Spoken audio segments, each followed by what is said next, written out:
Hi, I'm Lucky, and this is my race review slash recap. Don't really have much still think for these. Like, reviewing a race is kind of hard, but also I'm doing part of it. Like, I'm judging what I thought of it. At the same time, I'm doing the recap of the event. I will be covering Indies, come back at Barber, um, the first two rounds of Formula One, Bahrain and Imola, and probably the first three rounds of Moto GP, the Bahrain races, and the Portugal race. Um, if you see me change in the middle of the video, probably is because I recorded this in two separate days. The opening at Barber was my second my second full Indy race watch. I watched the Indy 500 last year because of Alonso, but this year I said, oh, I'm going to watch IndyCar for Rio this time. And I'm starting watching from Barber.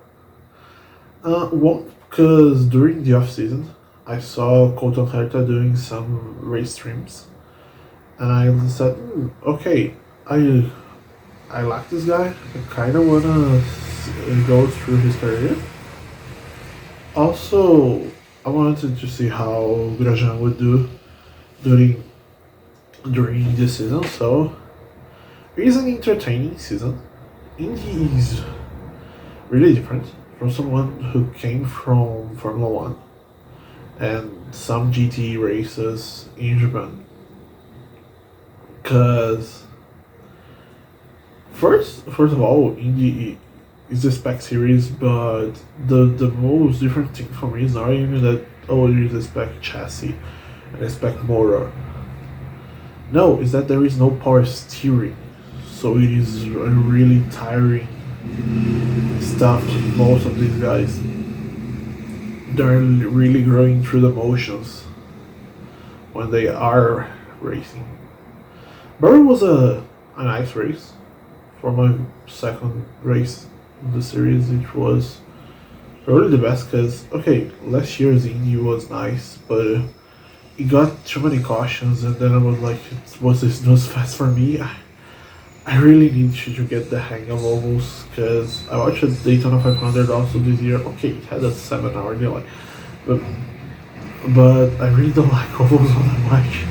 I find ovals tend to be a bit lacking in real excitement for me, but maybe it's just an acquired taste that I still not.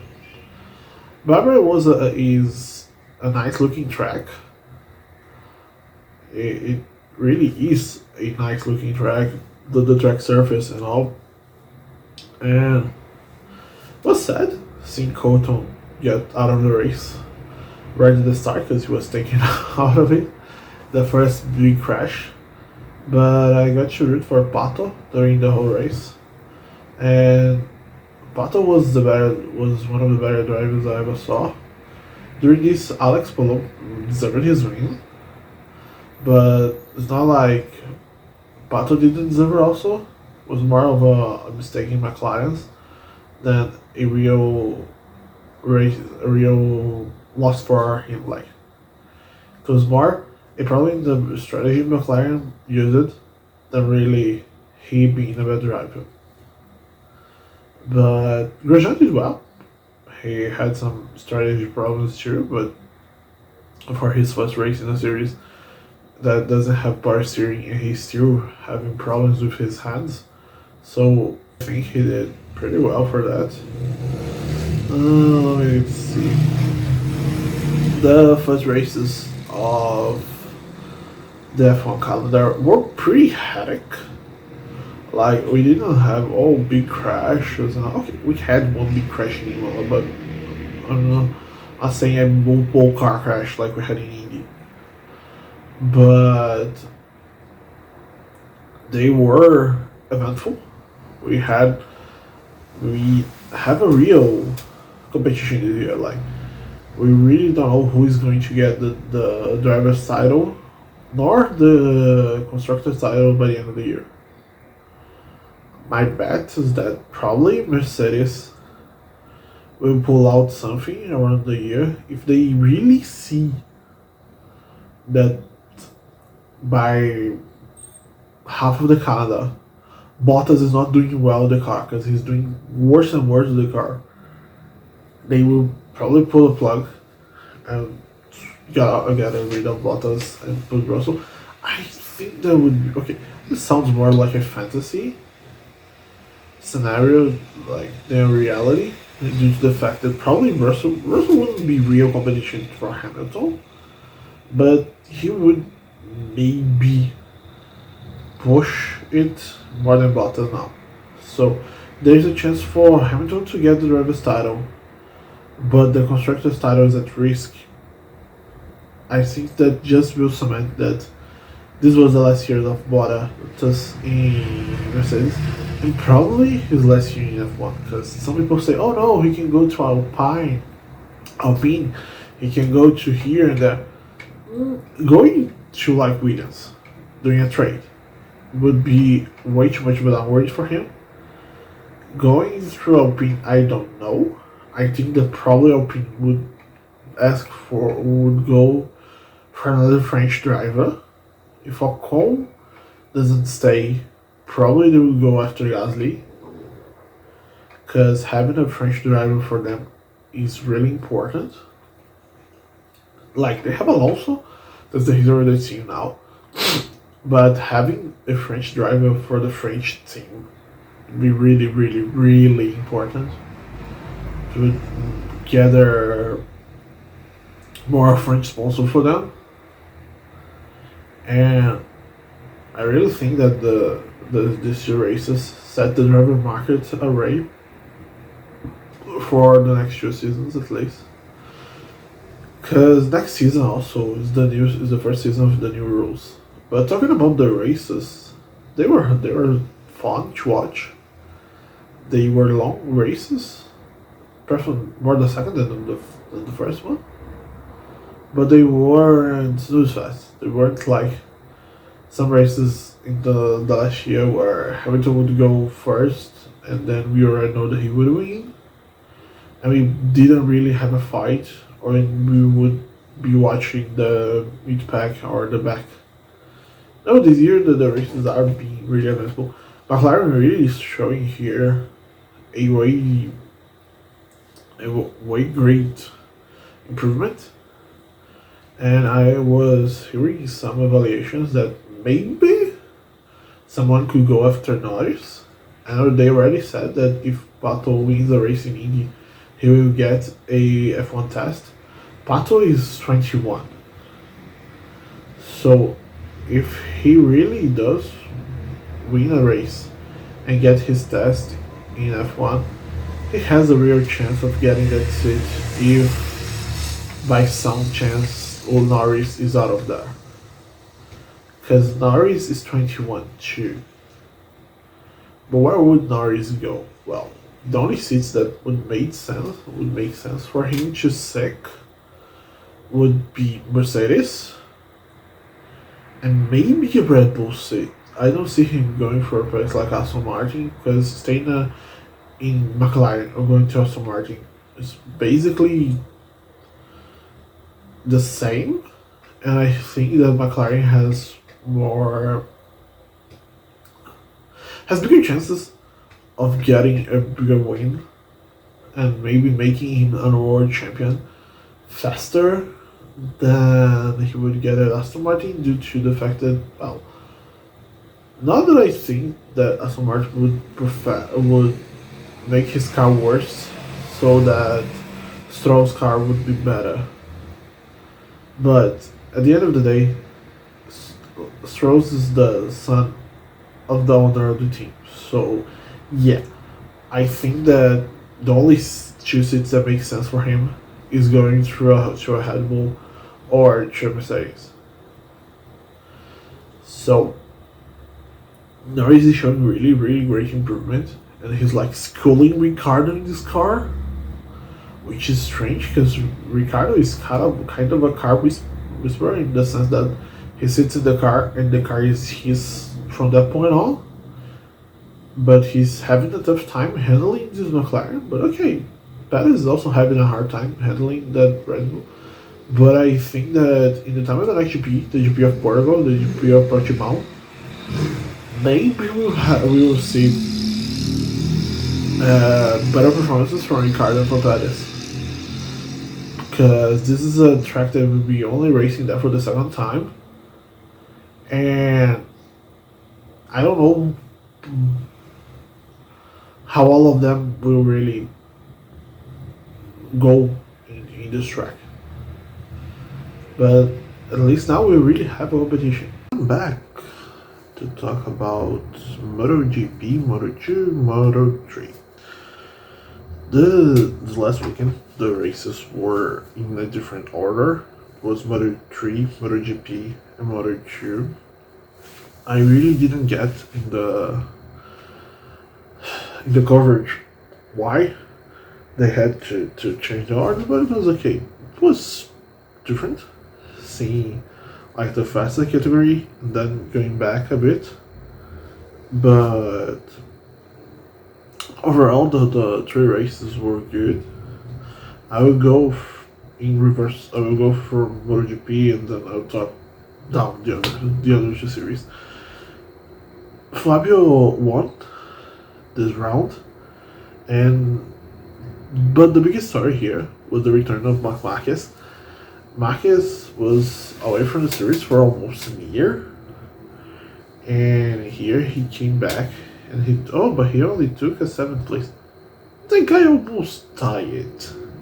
He had multiple operations in his arms. He was feeling like he could not race more than 2 laps, and he still took a 7th place. Like he's still alive in the championship after all of this. So Marquez being back, but in this current state of his, brings an air of intrigue to the championship because it's open. Like Marquez has the potential to come back and basically take the championship for himself.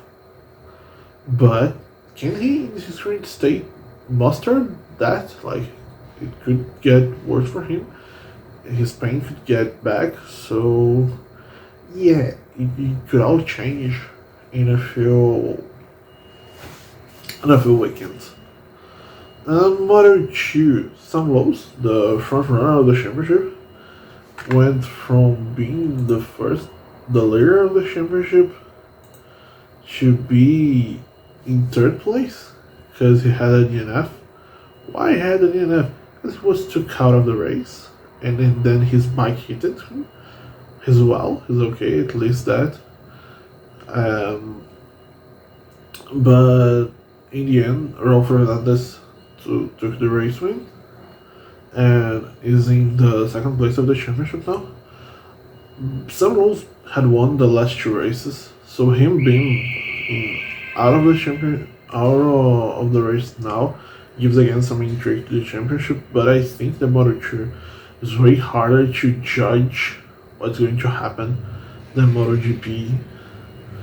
And even the Moto 3, because like Moto 2 is kind of a mixed category. Like you can have really anyone being a champion now. And Moto 3, yeah, I don't really have a lot to talk about motorbikes because like I like to ride the races, but I'm not really all that knowledgeable about it all. Moto 3, it was like Pedro Acosta winning again, and he didn't even have like the legal age to drive the motorbikes he drives in most countries. So probably I can see if he keeps she could take the title, or at least he will probably be put in Moto 2 pretty soon. Cause like, okay, I know that the Red Bull KTM probably won't want to rush his development, But like, if he's rolling Moto3 like this, it's really rushing, or is just, hey, yeah, you really deserve it, so let's push you. Since I took a lot of time to record it all, I will include a clip for the next round of Indy, the race at St. Pete. It is now currently 3 before midnight in Saturday. So I don't know the result of the race. I just know that Colton Herta is in the pole position, and I think he has a great chance of winning from pole. But we will see tomorrow when I come back and do the final part of this video review Indy. Yeah, probably I'll be way different because I'll probably try to do this as soon as the race is over, and the race will be in the evening. So I come back in a few seconds again. So I just watched the GP of St. Pete from Indy. It literally just finished the race. It was important. It was like a boring race sometimes. Like Herta had lead most of the laps, but some crashes and some of the yellow flags made it a bit interesting. At least it was one of the shortest versions of St. Pete. It was only 100 laps, and even though we had like 3 or 4 yellow flags, it went pretty quickly, and it didn't really drag on and on and on. Oh, let me see what else I have to say. Oh, McLaughlin was the best rookie this track. Herta, as I said, Herta won. I was rooting for him. He won from pole position. He lost a few places in the race, but it was mostly during pit stops, and he immediately or almost immediately won those places back. Polo finish is now second in the championship. Herta is fourth. Pato had a really bad race. He finished like at least one lap behind. And yeah, besides that, there was like a huge crash. There were some crashes, but it was mostly just crashes that made yellow flags and didn't like really made a huge accident like last week's that took out a big part of the field. And I think is that I'll probably be back next week with the reviews and recaps for the GP of Portugal in Formula 1 and the races in Moto GP and the Texas races. Texas races? I don't know. I don't remember if it will be a double header of IndyCar too. So see you guys next week. And remember to subscribe and like the video and share with those that you know that like this type of content. Goodbye.